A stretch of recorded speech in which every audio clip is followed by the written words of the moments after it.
This time, Dr. Michelle Oakley embarks on a wild wilderness adventure. Whoa! And faces off with a hungry black bear.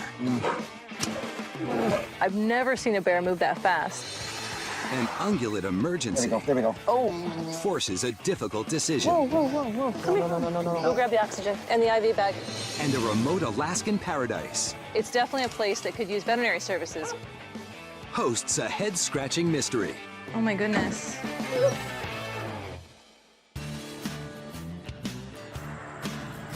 In the Yukon, there's always new life waiting to be discovered.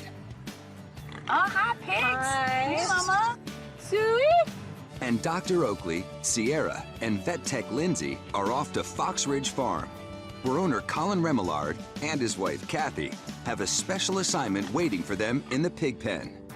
Colin did some artificial insemination on his sows earlier this spring, and so he wants me to come by and check to see if it was successful. There's the 4 sows right over Okay. here. Yep. We want to see if we've got little babies starting to grow. Exciting. I hope so. Out of the 4 sows, I'm hoping that at least half of them are bred, and this will allow me to pick the best female piglets, and then we can replace some of the sows that we have right now. So 50% would be great. Who's the daddy? Whoa! It's not that kind of show. I mean, where'd the semen come from? Oh! Alberta. This is awkward. Alberta. Farmers use artificial insemination to improve and diversify the genetic makeup of their livestock and prevent the spread of disease. The problem in the Yukon has always been getting it up here. Swine sperm has a shelf life of less than a week, so unpredictable weather and subsequent travel delays impact its viability and insemination success rate. Artificial insemination is coming to the Yukon. Well. I love it. So was it sent up chilled then? Yeah, Kinda in the wasn't airplane. frozen, it was chilled, okay. Yeah. Do you guys happen to like check a little bit of it before you put it in to make sure it was all still alive? Wiggling? No? Okay. It's pretty tough to look at a pig and know if it's pregnant. So the best way to tell if they're pregnant or not is to use an ultrasound. This is Colin's first try at artificial insemination. And, you know, it can be difficult. You can't just sort of dump it in there and hope for the best, but we'll see how it goes. So this is Target. Okay, go over here so I can see. Sorry, Target. Oh, look. Oh, what a good girl. Yeah. I do tell. Let's see. There you go. Good girl, Target. Oh, I see.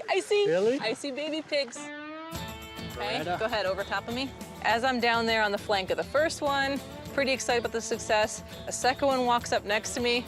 Basically just lean over and put the probe on that one. Okay. Oh yeah, she's totally pregnant. Woohoo! I mean, and not just a little bit. I saw at least 4 fetuses there. We're already at 50%. That's really good news. This is Charlotte. Okay, so going in on number 3 here, Charlotte. Oh my gosh, there's a baby right there. Do you see it? You can see the spine, see the line right down the middle? Oh my God, I want to kiss you. It's 3 down, 1 to go. Oh my God, so many babies. 4 for 4. I'm excited. I can't wait to see what the fall farrowing's gonna look like. You nailed it. I am really impressed. I am actually shocked, to be honest, that on the first go with sending semen up here with all the things that can go wrong, we're batting 1,000. It's so nice to come out here and have that kind of a result. I love baby pigs. The sun's out in the Yukon, and Michelle and her oldest daughter Sierra hit the road and head out to Cane Lake. Located in northern Saskatchewan, this vast and remote ecosystem plays host to thousands of species, including eagles, caribou, and bears. Last week I had a call from the University of Saskatchewan, and they're launching a new project to put radio collars on black bears. So they only have a few days to do it this spring. They're running out of time, and they asked for some help. The remote camp at Cane Lake provides a temporary home for project researchers Patricia and Clara. So, got some bears for us to catch? Yeah. Okay. Black bears are the most common species of bear found in North America, and they are major predators of caribou calves. But within this particular region, their direct impact on caribou calf mortality rates remains a mystery. Collaring and tracking the black bears will help researchers understand the population balance between the two species. So we got your capture kits all set up here for you. perfect. Your needles, your syringes, the ear tags, and these hold everything that you want for each bear. A bag for the ear tag and a data sheet with the actual bear ID on it. Okay. And then most importantly, Yes. the collar. Those Yes. are nice. Okay, ooh, they've got nice padding on them. Excellent. They've got a drop-off mechanism, so it's meant to okay. drop off in Okay. 4 years' time. Right. Make sure that the magnet comes off, Right. otherwise the drop-off won't activate. Yes, we want them to drop off. Yeah. That's really important, and if you don't take the magnet off the collar, it does not work, and that has happened to the best of us. In order to attach and secure the collars, Michelle must shoot each bear with a sedative-filled dart.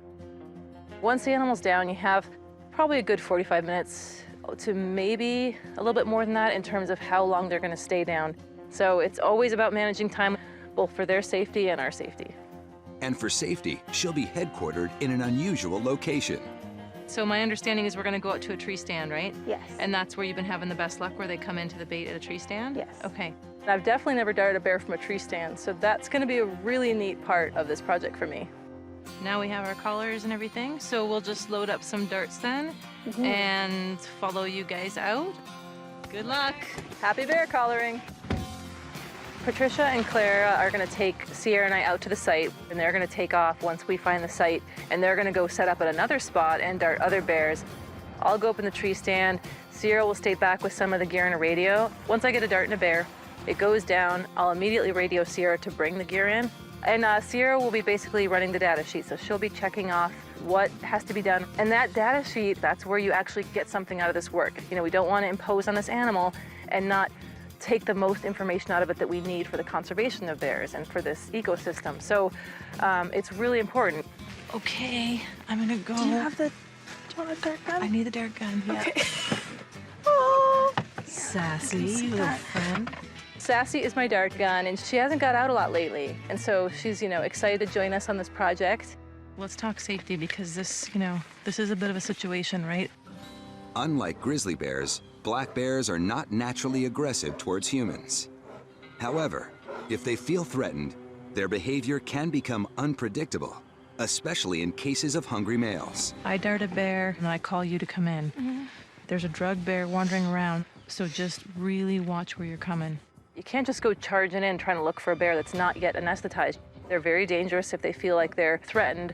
So it's going to be really important to take things slowly, make sure they're down. You've got your bear spray ready to pull if you have to. If I have to. Remember, the main things is when I tell you darted, you just hold still. And then when I think it's been enough time, I'll say, okay, come on in. And then, as you're coming in, just be really aware, because you don't want a half-drugged bear bumping into you. There's a lot of risk when you're doing a project like this. I mean, we're out in a really remote area, hours from anywhere. We're working on one of the main big predators in this area. Adult black bears can weigh upwards of 500 pounds or more and can reach nearly 7 feet tall when standing on 2 legs.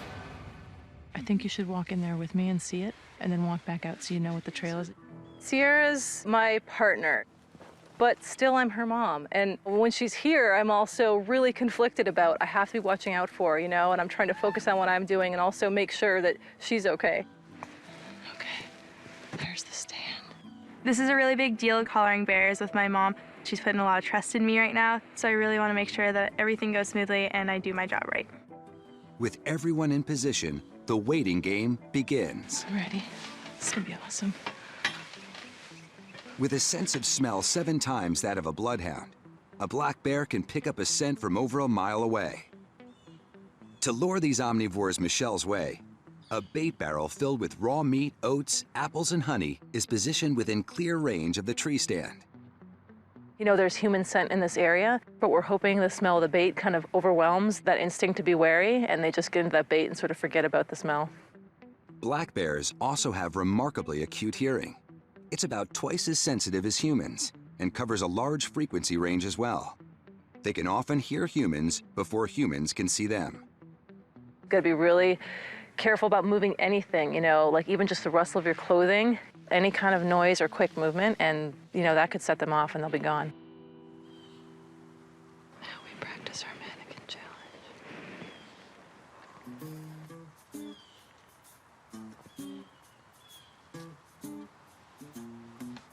I'm just waiting in the tree stand, me and Sassy. I've been here a couple hours. There's a great bear pile there of food and bait and yummy stuff. And I mean, I'm not moving a muscle and nothing is showing up. I'm getting really antsy, tired of sitting still. Every little stick that's cracking, I'm turning to look, nothing. And suddenly I just turn slightly to the side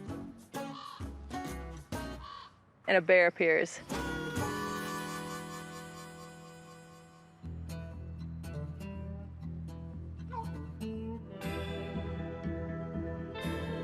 So as the bear's moving into position, I'm just slowly trying to get Sassy lined up, get the safety off. Just as I get the bear in my crosshairs, something catches my eye and stops me dead in my tracks. Oh my God.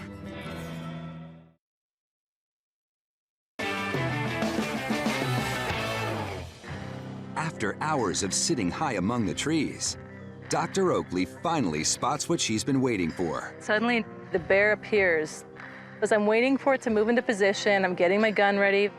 Just as I'm about to take the shot, I realize that someone's been there before me.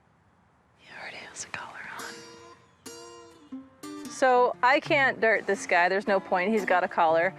But that doesn't mean he's not going to help himself to the bait pile. Black bears consume an average of 5,000 calories per day. But as they prepare for winter and hibernation, that number quadruples. Oh, he found something he really wants now. As the black bear tears into the mixture of raw meat, oats, apples, and honey, Michelle follows his lead. Watching this bear, it's making me hungry. He's so into the bait, I can hear his lips smacking.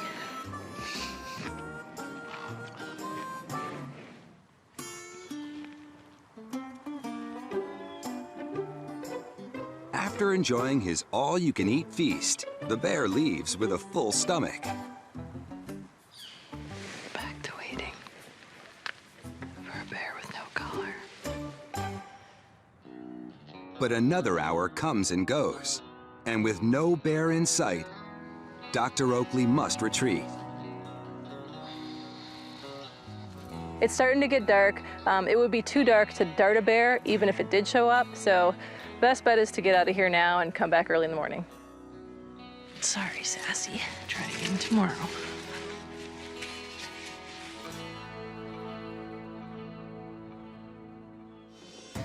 The next morning, Michelle and Sierra are ready for round 2 of their black bear collaring expedition. I'm excited. Chill out in the tree stand. Chill out. We're gonna be like beating bears off that tree stand with sticks. I can just feel it. My Baydar is like... Your Baydar. My Beardar is on high. Yesterday went not so good. A bear showed up, but it had a radio collar on it already. So today's a new day, and I'll head back out today and see who shows up. No bears are trapping us in. That's right. That'd be kind of cool, though. It would be kind of cool, but like I want the choice to leave. You are in charge of your own destiny. I'm gonna go back to the same site today. I was worried about Sierra bumping into a bear if she came in to help me once I darted one. So today she's just gonna start out in the tree with me and Sassy. Can I get stuff up to you? It's a long way down. For someone who's scared of heights. Once they settle into their treetop headquarters, it's not long before a visitor arrives. And the good news is, Oh, sweet. this bear does not have a collar.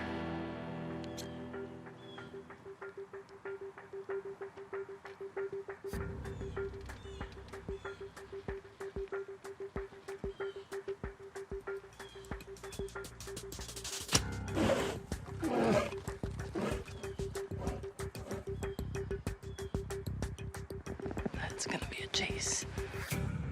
So as the dart hit the bear, it just took off. I mean, I've never seen a bear move that fast. Despite their lumbering appearance, black bears can reach speeds of up to 30 miles per hour. Can you still see her in a tree? She's up a tree. She's up a tree? Yeah, she's up a tree. Now I'm worried about the bear. It's 40 feet up a tree, and the effects of the drugs are going to kick in any minute. She's starting to go down. Hang on to this.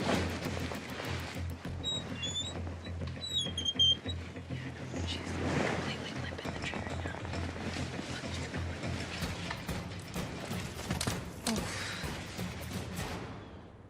I'm gonna go check her position.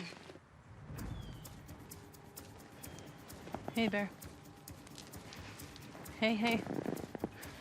When they say never poke a sleeping bear, that doesn't apply to this situation. You want to poke the sleeping bear. You want to be really sure it's asleep or anesthetized before you get in there too close. Got one.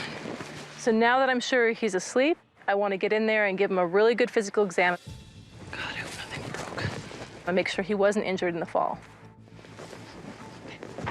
That's a little male. So he looks just fine, but now I need to get in there and work against the clock, get everything we need done. Each dartful of sedative buys Michelle and Sierra less than an hour of time. He has adult teeth. Probably 3 years old or something. There, have some oxygen. That'll make you feel better. I also have to think about other bears showing up. I mean, that's always a possibility when you're working on one bear and up next to a bait pile. You can hand me that tag. Pop this through. So the ear tag is a way to individually mark the animal and identify the individual by the number on the tag. If the collar falls off, you still have the ear tag. We'll just note that we put it in his right ear, too. And now, the tool to keep tabs on the bear. The collar will send out a signal, location data about where the bear is moving around the ground.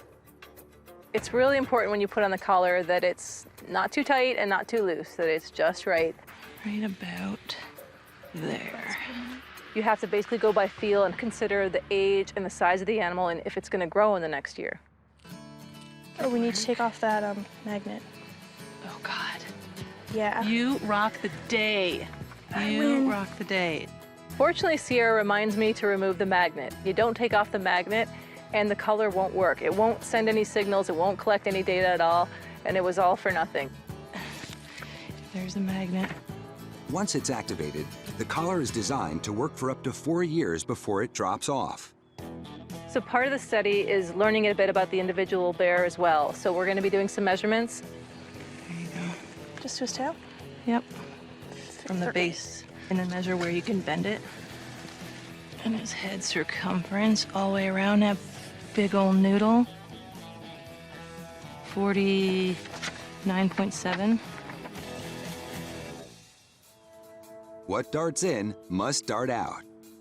So right now I'm just making a little cut so that that barb is not left in him.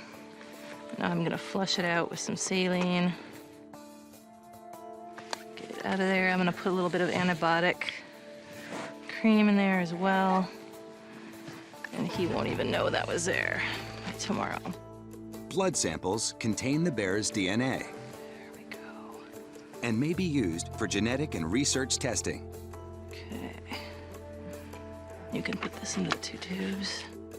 Okay, buddy. Okay. Oh, he's got a blink, so we're gonna need to start wrapping up here. Now it's time to recover this bear, and for his own safety, I'm actually going to move him up close to this tree stand so I can keep a better eye on him. 1, 2, 3. Oh, good Lord. Oh my God. Holy frick. That way he's away from the bait in case a bigger bear were to come in. There we go. Good stuff. A reversal shot counteracts the sedatives in the bear's system. It's really important to wake them up and get them back moving. There's a lot of risk to their body temperature being too high or too low. You know, without reversing the drugs that we gave him, it could be 2 hours before he started moving. And now, it's time to get out of the bear's way before the reversal kicks in. I remembered all the most important things. Awesome. Everything is going as planned. The reversal is kicking in and our guy's waking up. Oh, here he goes. Hey, buddy. Look at him over his head. Perfect. Did you hear that? Uh-oh. guy's back. So the bear from yesterday is back, and he's a good 75 pounds heavier than the bear we just worked on. Crap, I hope he doesn't find our guy. But one wrong move He just heard him. The other bear. I heard him too. leads to trouble. Oh no, he's smelling where I got just went. Oh no. Don't do that. All of a sudden, the bear from yesterday just takes off right for our bear.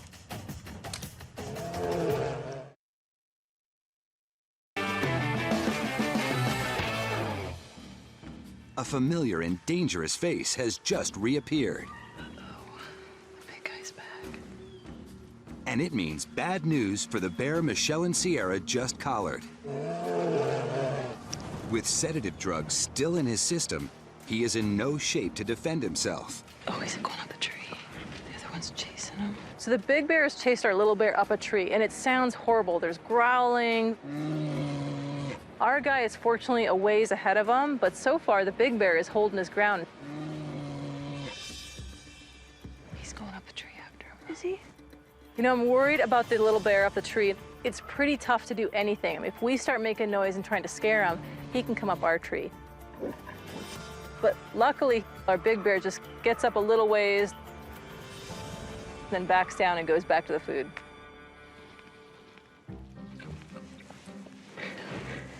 He's so loud. So essentially, we're the ones treed right now. Yeah, so me, you, and little bear. Tree. But as daylight fades and the temperature drops, these woods are no longer a welcome place to be. We've got two bears within like 10 yards of us, and we need to kind of get out of here before it gets dark. So we need to see if there's any way to kind of move these guys along so we can safely get out of here. Go on now. Go on before I spank your bear butt. Hey! Here, do it. You do it Bottom too. line, Let's he's both. gonna leave when he wants to leave. Okay, let's both. Ready? 1, 2, 3. Hey! Go! Yeah. Big bear number 1 finally got tired of all our noise and left. Hey! Hey! Hey!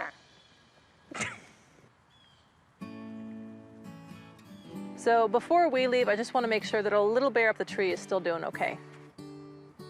Looks like our guy's holding his own in that tree, poor thing. But at least he's away from the other one. So it's been a couple hours since we've given the reversal. He's definitely okay by now. The longer we stay here because of our smell and the sounds of being here, he's gonna stay up the tree. So we're just gonna get out of here. It's goodbye woods, hello research camp. We got one, You did! finally. Oh, Yes. And we were stuck up the tree for a while too. How'd you get out? Just doing a bunch of crazy yells. I'm not doing that again. I'll never forget being stuck up a tree with my daughter in a tree stand with 2 big black bears below us as well. But overall, it was great to be a part of the project. Back on the road, Michelle and Sierra pay a visit to Steve Krushel's Wildlife Center.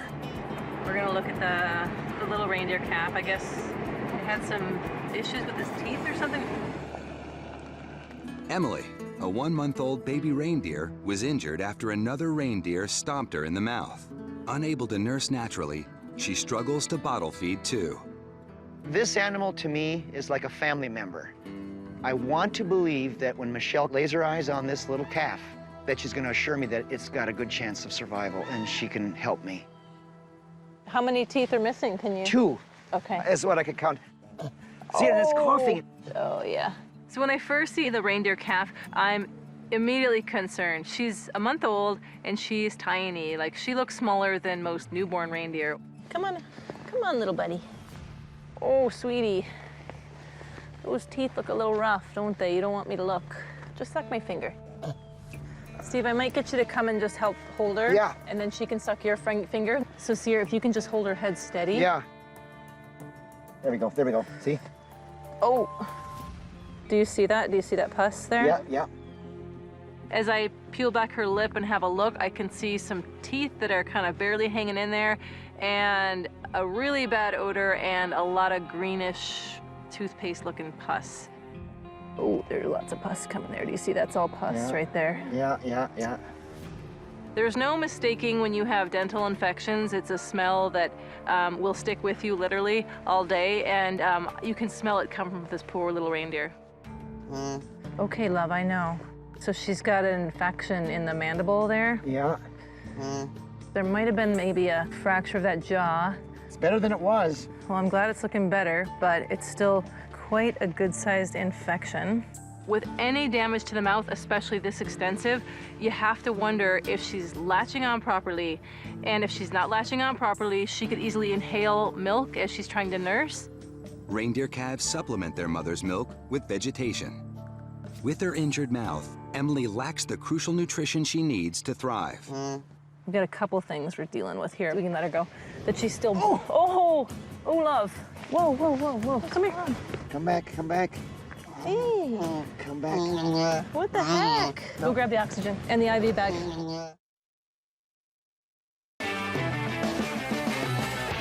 So we can let her go. That she's still, oh, love. Michelle's examination of Emily, a 1-month-old baby reindeer with an injured mouth, takes a sudden and scary turn. Whoa. Come here. Come back. No. Go grab the oxygen. No. And the IV bag. I heard Mom yelling at me, so I just took off. I had no idea what happened. We're all stunned. You can breathe now, Emily. Hey? It feels better, doesn't it? What happened is very straightforward but terrifying. She doesn't have full lung capacity. Without lungs, you don't have oxygen. Without oxygen, your brain's not gonna work and you're gonna faint. You can see she wants to have the oxygen. It's like she even knows she needs it. So with those broken teeth, that starts the infection. With that compromised, swollen mouth, she can't get a proper latch. Any damage to the latch, especially this extensive, she could easily inhale milk as she's trying to nurse, and then that can go into her lungs. That is a very serious condition called aspiration pneumonia. Have a little list, Emily. Hey? That sounds difficult. When you think about what aspiration pneumonia is, it's nasty, it's tough. The milk, instead of going into the stomach, it goes into the lungs. It's painful, it's basically like she's drowning in a bunch of fluid. And in Emily's case, it's a fatal prognosis.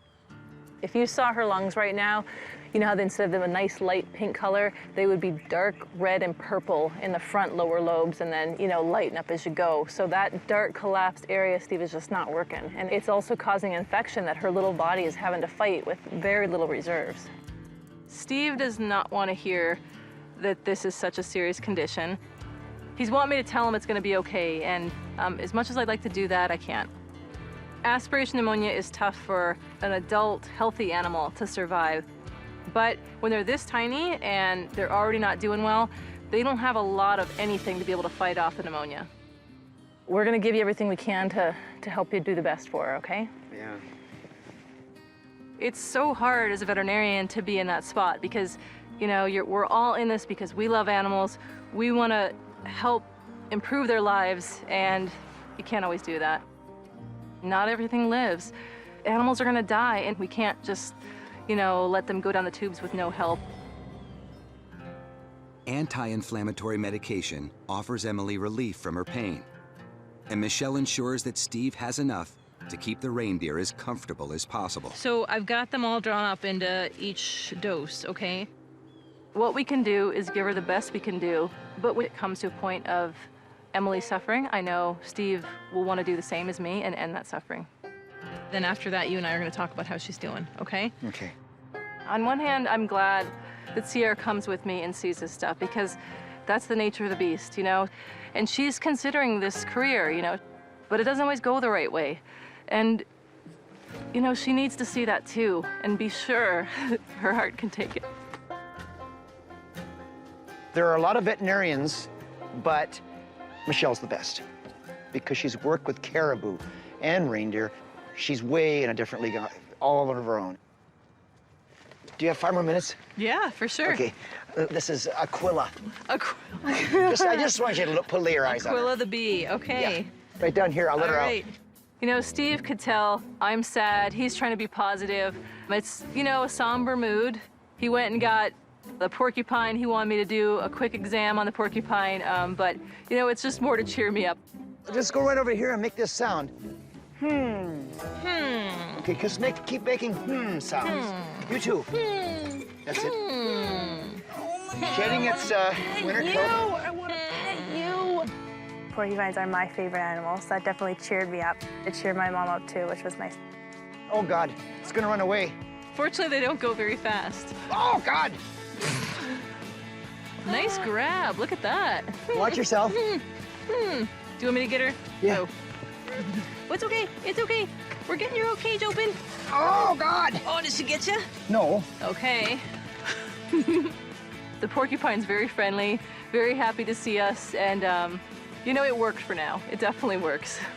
Oh, you have such a pretty face. She looks like me in the morning before I brush my hair. It's clouds out and wheels up as Michelle and Sierra meet up with Tracy and Willow and head south to Hoonah, Alaska to host a pop-up community clinic. Hoonah is a town on Chichikov Island. It's an amazing location kind of within some of the protected areas along Southeast Alaska. Huge whale congregation and population here, tons of halibut and salmon fishing and crab fishing, so there's a lot going on. Here in town, there's just under 800 people and as many, if not more, dogs and lots of cats and other pets, so it's definitely a place that could use veterinary services because there is no vet here on the island. Hoonah's chief of police, Dave McKillican, is there to greet them at the airport. With Dr. Oakley coming into town, it's a great help. Veterinary care is very expensive. It takes a flight to Juneau, so for her to come to town, this is a great blessing for us. After they load their gear and medical supplies into Chief McKillican's police truck, Are we ready? it's off to the police station. Dispatch force will be back around the station. Can I get down there? Go ahead. Veterinary services, just follow this truck. Veterinary services, follow the truck.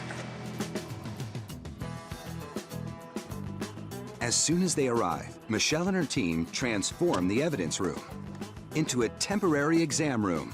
Hoonah is a fishing community. They found a fishing table for us to use to see pets on, and that works perfectly, actually. And so when you do these remote clinics, you find a space and you make it work for you.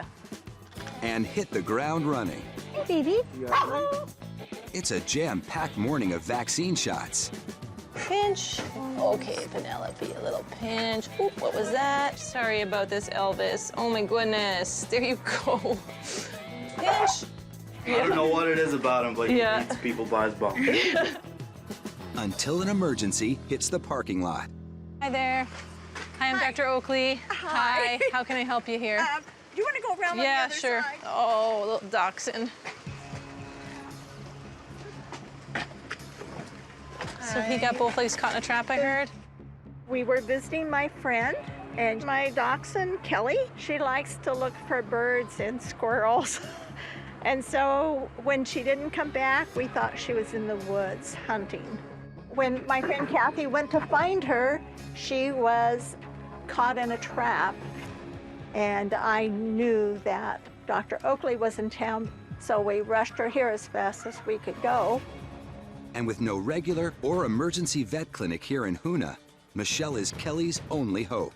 Just gonna set you down right here for just a second, love. Are you able to stand? No, you're not. You're not. We'll get you right in, okay?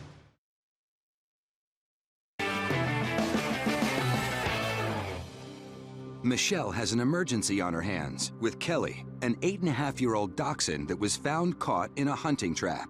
Just gonna set you down right here for just a second, love. Are you able to stand? No, you're not. I'm very concerned about what I'm gonna see with this dog. Depending on where the trap hits the animal, it could break the back, it could fracture the legs. When you found her, you could see it still on her, or the trap was still on part of her body? It was on here or here, I'm Yep, not sure. And then the same for the leg. So just the lower part of the leg? No Okay. part of her body. Okay, perfect. Okay, that's good to know. Then we're gonna have a look here. So I'm just doing a little neurologic exam, basically just seeing how she's moving her back end. Sometimes a trap could have hit here and then slipped down to a certain point, right? So I want to make sure that there wasn't damage to her back, but so far seems so good. You're just stoic, huh? You're not telling me where it hurts. Have you seen her wagging her tail at all? No.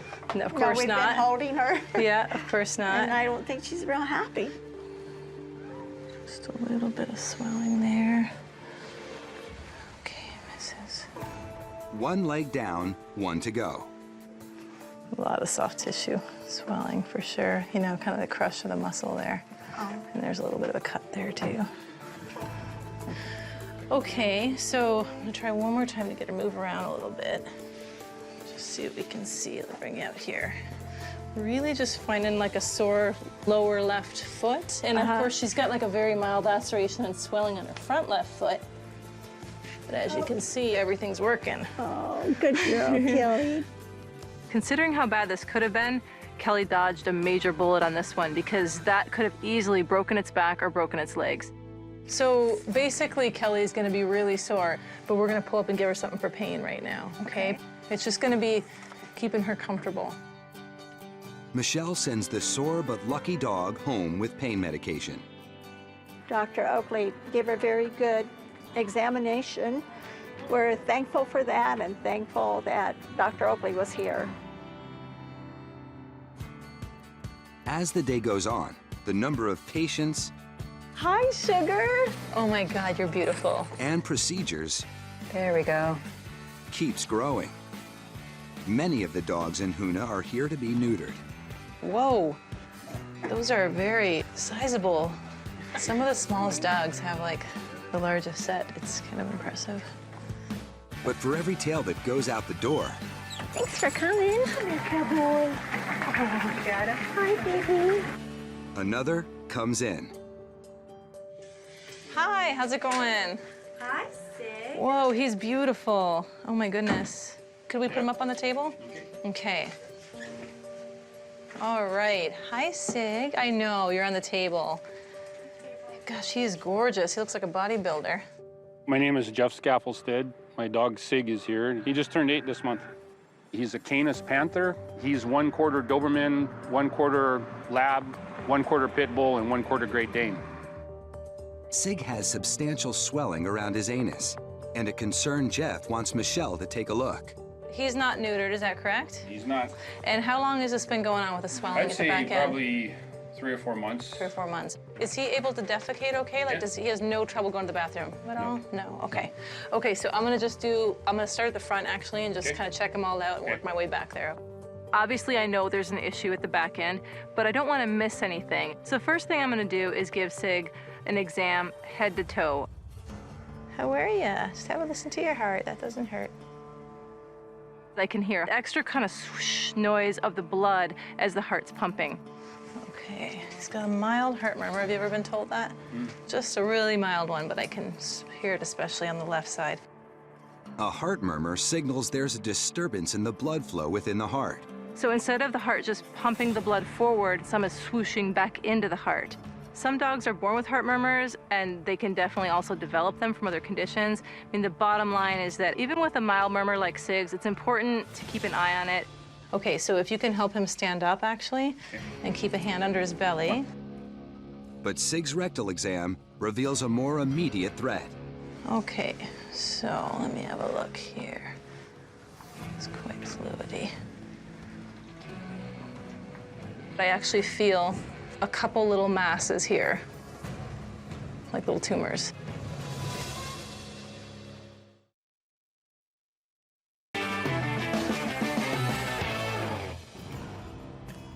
Sig, an 8-year-old Canis Panther, suffers from a mysterious condition. What I see with Sig is a very large fluidy mass around his back end, all the way around his anus. Until Michelle detects the culprit. I actually feel a couple little masses here, like little tumors. They're about this big on one side, and there's another little smaller one right next to it, a little bit deeper in that I can't even feel from the outside. So by far, the most common tumor of these guys are perianal adenomas. Perianal adenomas are fairly common. It's a tumor of unneutered male dogs. The tumors are hormone responsive, and so the best way to stop them from growing is to get rid of the hormones. So I would recommend we go ahead and neuter him. Of course, he's 8 years old and he's got a heart murmur, as I said, so that makes him a little bit higher risk for anesthesia, but something needs to be done. If you want to wait, that's certainly... No, I think we should do it. A lot of people just think of neutering as a surgery to control the population or control a male dog's wandering behaviors. In this case, it's actually to treat a tumor. And as soon as we castrate Sig, I'm hoping that the hormones will leave his body and then the tumor itself will go away. Because his heart murmur puts him at a higher risk for developing complications while under anesthesia, Sig's heart rate must be closely monitored throughout his surgery. I'm just having a peek at the testicle itself. That looks fairly normal. We can remove that now. They're quite a big size. Okie dokie. How's he doing, guys? He's doing great. He's got Awesome. a heart rate at 68. That's good, Sig. So far, the surgery's going really well. Tracy's on top of the monitoring, and things are going quite smoothly. We're almost done, too. Okay. What just happened? I'm just finishing up. Tracy's trimming nails, and all of a sudden, Sig moves around. And this is not a good time for him to be moving. Fortunately, it's no code red. Sig's anesthesia was just a little bit light, but it's okay. Tracy's gonna give him a little bit more anesthesia, and I'm gonna finish up what we have to do. With Sig safely resedated, he makes it through his surgery with flying colors. Lovely. Neuter is done. And Michelle collects some important evidence. I'm in the mass. Trying to get my sample. Perianal adenomas are usually benign, but I'm gonna go ahead and take a little sample from the mass. I'm just gonna spread that out so it dries and just send it in to make sure it's what we're dealing with. Oh, you're so good. With no further complications, Sig makes a quick recovery. Hey, bud. You get real excited here and you walk up. Hey, man. Sig's operation went just great. When you remove the testicles, you remove most of the testosterone, and that's what's causing the growth of this type of tumor. Take away the hormones, everything shrinks down where it should, and he's gonna live a long, happy life. Thanks very much, Jeff. You bet.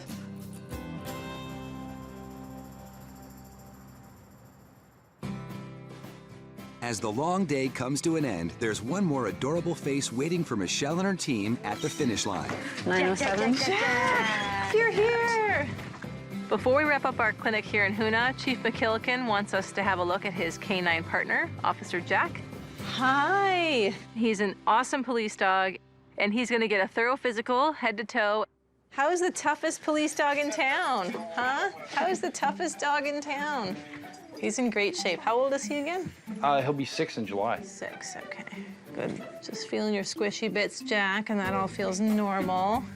He's like, whoa, look at the concern. Okay, it's all looking good so far. His physical exam looks great. Everything on him is perfect, no lumps or bumps. His coat is awesome. Jack gets a clean bill of health. And with that, Michelle's community clinic comes to a close. And that's everybody. Thanks so much for letting us set up here. It was fantastic. Absolutely, it's been great having you. Oh, I really yeah. appreciate you guys coming. And thank you so much. Absolutely. Appreciate it. Let's See you go. guys later. I'm sad that we only had a day and we have to go already. I mean, it's just been an amazing experience. These people are so dedicated to their animals, and so it's so nice to be able to come here and provide the veterinary services they really need. We definitely plan to come back to Hoonah.